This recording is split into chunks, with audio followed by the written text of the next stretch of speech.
Because in the first lesson I got so much wealth of knowledge and information and material, I didn't need a book. Sure. Because the students gave me the book. Yeah. Hello everybody and welcome to another episode of NovELTies, the life of a teacher-researcher.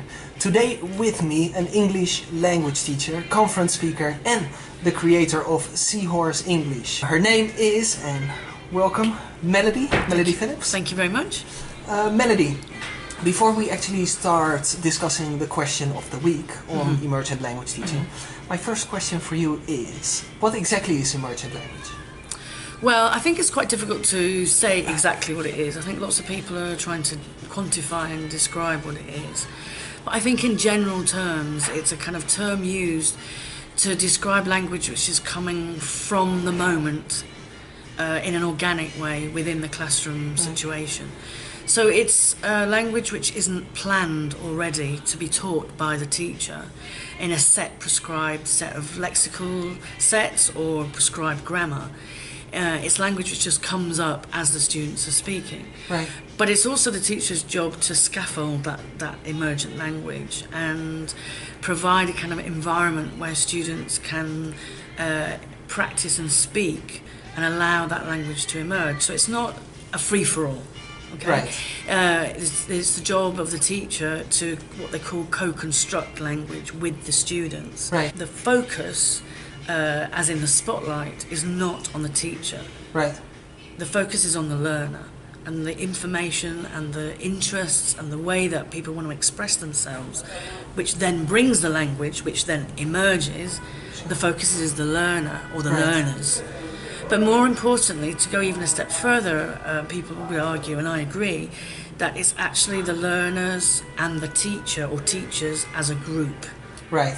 So it's a group dynamic. Yeah. Okay. And Diane Larsen-Freeman says that language is being, not doing. And I think that's a really interesting quote, and I find her very interesting. Yeah. So what we're doing is we're being in the classroom, and we're scaffolding. As a teacher, you're scaffolding in for these activities. Right.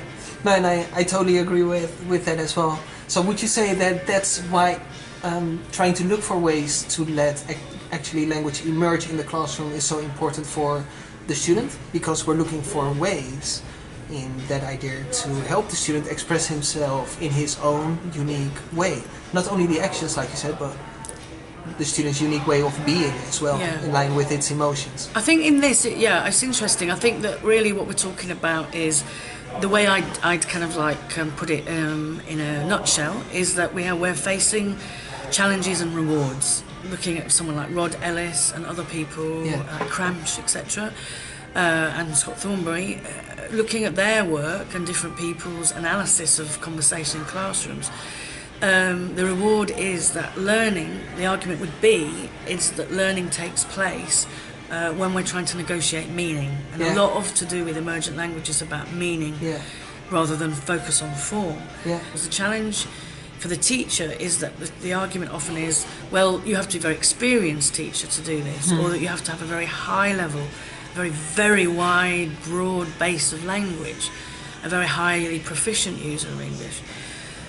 I would argue that if you're always going back to your students and seeing what is coming from them and what you feel is missing and what they might need to improve in order to be more efficient, proficient language users, I think that will show that you don't have to, that's not necessarily the case.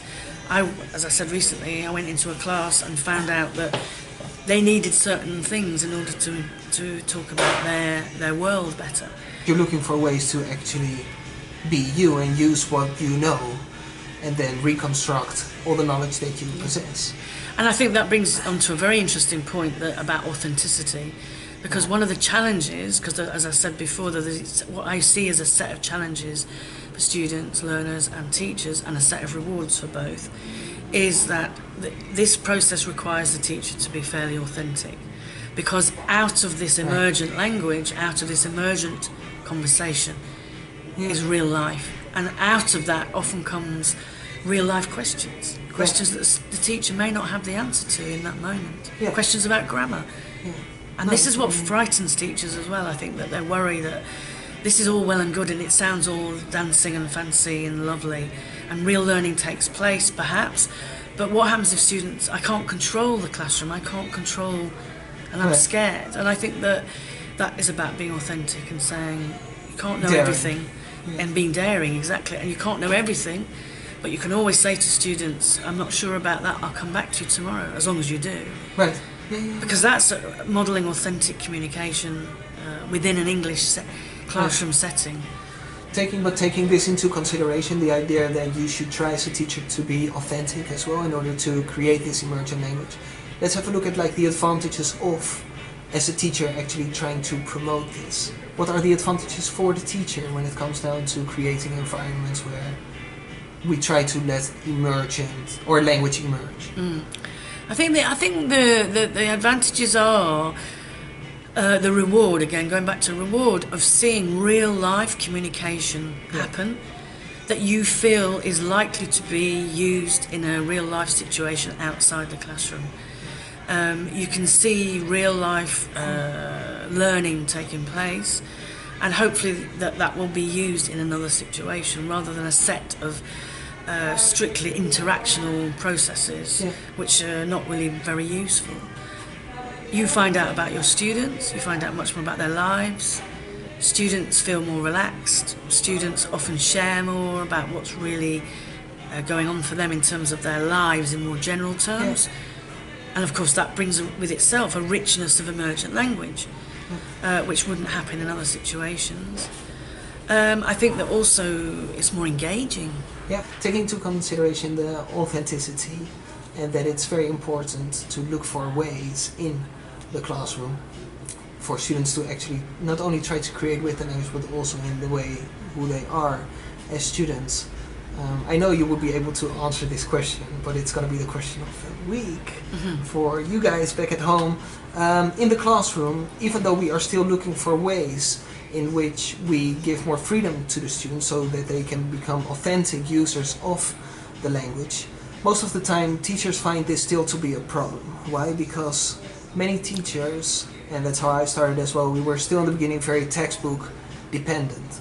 So where exactly can we find this freedom to create in the lesson? How can we look for ways for students to be actually authentic while still using a textbook and still trying to cover the goals that we have for a curriculum that we need to cover as well as teachers? So that's going to be the question of the week. Have a lovely week, everybody. I would like to thank Melody for her participation today. Welcome. And remember, guys, that a great teacher never stops learning. Leave your comment either on the Facebook page, on NovELTies vlog, on Instagram @theteacherresearcher, or on YouTube, The Teacher Researcher. Have a great week. Take care. Bye-bye.